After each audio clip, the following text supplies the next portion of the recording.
আসসালামু আলাইকুম রহমতুল্লাহ। আজকে আমরা শিখব যে আমাদের শর্ট সার্কিট টেস্ট। ঠিক আছে, তো শর্ট সার্কিট টেস্টটা নির্ণয় করার জন্য আমরা প্রথমে দেখতেছি যে মনে করেন যে আমরা একটা স্টেপ ডাউন ট্রান্সফরমার নিলাম। আমরা কি নিলাম? Step down transformer.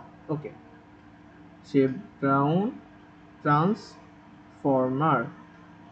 আচ্ছা, স্টেপ ডাউন ট্রান্সফরমারের বৈশিষ্ট্য কি? স্টেপ ডাউন ট্রান্সফরমারের বৈশিষ্ট্য হইতেছে এটার প্রাইমারি সাইডটা হাই ভোল্টেজ থাকবে। লেট হাই ভোল্টেজ সাইডটা কত হইতে পারে? 2000 ভোল্ট হইতে পারে। আর রাইট যেটা আছে সেটা ডান পাশের যে সাইডটা আছে ওইটা আমাদের লো ভোল্টেজ সাইড হবে। সেটা মেবি হইতে পারে মনে করেন 220 ভোল্ট কিংবা 200 ভোল্ট, এরকম একটা কিছু একটা হইতে পারে। তো এখন আমরা কি করব, শর্ট সার্কিট টেস্টের বেলায় এই যে এটা লো সাইডটা আছে, লো সাইডটার মধ্যে আমরা কি করব, লো সাইডটার মধ্যে আমরা শর্ট করে দিব, কারেন্টটাকে শর্ট করে দিব।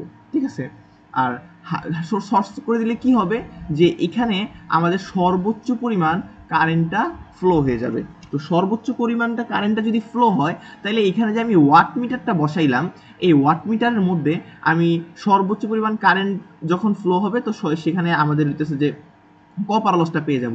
অ্যাকচুয়ালি আমাদের শর্ট সার্কিট টেস্টটা কেন করা হয়? অ্যাকচুয়ালি কপার লস নির্ণয়ের জন্য, কপার লসের জন্য আমাদের কপার লসের জন্য আমাদেরকে বের করা হয় কি টেস্ট? বলেন তো ভাই। Short circuit test, short circuit test. ঠিক আছে, শর্ট সার্কিট টেস্ট নির্ণয় করা হয় কপার লস নির্ণয় করার জন্য। আচ্ছা, এখন আমরা কি করব দেখেন, যে এটা তো হাই ভোল্টেজ সাইড, তাই না? তো হাই ভোল্টেজ সাইডের মধ্যে আমার কারেন্ট কি পরিমাণ হয়? কারেন্ট লো হয়। আমরা যে একটা সূত্র জানি, P is equal to VI. তার মানে পাওয়ার তো সেম থাকবে, ভোল্টেজ যদি মনে করেন যে 2000 ভোল্ট হয় তাহলে কারেন্টের পরিমাণ কি অনেক কম হবে। তাই জন্য আমি কি করব, হাই ভোল্টেজ সাইটের মধ্যে প্রথমত কি করব, এক নাম্বার সিচুয়েশনে কি করব, সর্বোচ্চ পরিমাণ, সর্বোচ্চ আই ফ্লো করব। ঠিক আছে, ফ্লো করব। মনে করেন যে এটা কত হইতে পারে, এটা হইতে পারে 400 ওয়াট যদি হয় তাহলে মনে করেন যে এখানে যদি আমি মনে করেন 0.05 অ্যাম্পিয়ার চাই তাইলে হয়ে যাবে। তাইলে সেই সর্বোচ্চ পরিমাণ আই ফ্লো করাবো।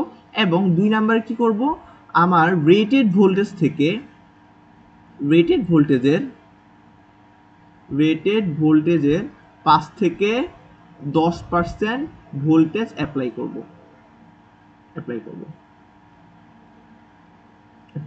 ঠিক আছে, এতটুকু পর্যন্ত আমরা কাজ করে থাকবো আর কি। হ্যাঁ, তো সেইখানে আমরা অ্যাকচুয়ালি দেন আমরা পরবর্তীতে প্রসিড করব। তো আমরা আগে স্লাইডটা বুঝতে পারছি এর মধ্যে কি ছিল, সর্বোচ্চ আই ফ্লো করাইলাম আর রেটেড ভোল্টেজের 5 থেকে 10% আমরা প্রাইমারি সাইড বা হাই ভোল্টেজ সাইডের মধ্যে অ্যাপ্লাই করলাম। এরপরে এখন আমরা কি করব? ঠিক আছে, এখন আমরা এই জায়গার মধ্যে কোর লসটা হবে কি, এই যে আমরা প্রথমে লিখবো যে কোর লসটা খুব কম হবে। কোর লস খুবই কম। কোর লস কেন খুবই কম কেন হবে? কারণ হইতেছে লো ভোল্টেজের সাইডটা আছে, এর মধ্যে কি ভোল্টেজের পরিমাণ কম। ভোল্টেজ কি মনে করেন যে 220 ভোল্টের মতো। তো ভোল্টেজ যত কম হবে, আমি একটা কথা আপনাদেরকে আবার লিখে দিচ্ছি, ভোল্টেজ যত কম হবে, ভোল্টেজ যত কম, কোর লস, কোর লস তত কম। ঠিক আছে, তাই জন্য আমার একদম কোর লস নেগলিজিবল হবে। যে লসটা পাবো এটা হইতেছে আমার অ্যাকচুয়ালি কপার লস। ঠিক আছে, বা আই স্কোয়ার লস।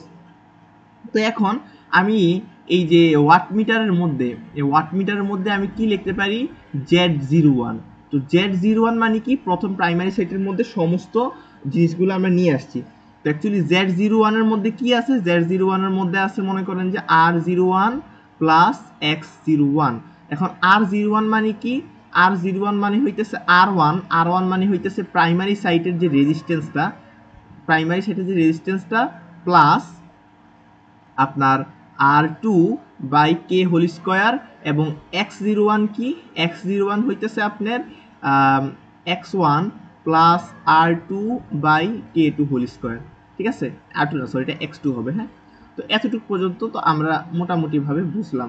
এখন আমার তো মনে করেন যে আমি V is equal two IR এই জিনিসটা আমি জানি। তো সেখানে কি হবে মনে করেন যে শর্ট সার্কিট টেস্টের কারণে আমাদের কি হবে যে লো ভোল্টেজ সাইটে VSC is equal two Z0, তো আপনার Z01 ইন্টু কি হবে, ইন্টু হবে মনে করেন যে আমাদের I1। হ্যাঁ, ওকে, ঠিক আছে, আমরা I1টা পেয়ে গেলাম। এরপরে আমাদের তাইলে আমরা এখান থেকে কি লিখতে পারি, W is equal to I1 whole square into R01। ঠিক আছে, তো R01 আমরা পেয়ে গেলাম। R01 পেয়ে গেলে আমরা তো এখান থেকে Z01ও পেয়ে গেছি। ভিএসসি থেকে আমরা প্রথমে কি পাইলাম, শর্ট সার্কিটের যে voltage V is equal two Z01 into I1 পাইলাম। আর W ইজ ইকুয়াল টু, যেহেতু এখানে ওয়াটমিটারের একটা রিডিং দিবে, রিডিং দিলে সেখান থেকে আমরা কি পাবো, W থেকে আমরা অ্যাকচুয়ালি R01টা পেয়ে গেলাম। তো আমরা Z01ও পেয়ে গেলাম, R01ও পেয়ে গেলাম। সেখান থেকে আমরা কি নির্ণয় করতে পারি, তাহলে X01 is equal to root over Z01 whole square minus R01 whole square. ঠিক আছে, তো সেইভাবে আমরা এই X01, R01 এবং সবশেষে কি Z01টা নির্ণয় করতে পারি। ঠিক আছে ভাইয়া, আশা করি আমরা শর্ট সার্কিট টেস্টটা বুঝতে পারছি। আজকে এতটুকু পর্যন্তই, ভালো থাকবেন। আসসালামু আলাইকুম ওয়া রাহমাতুল্লাহ।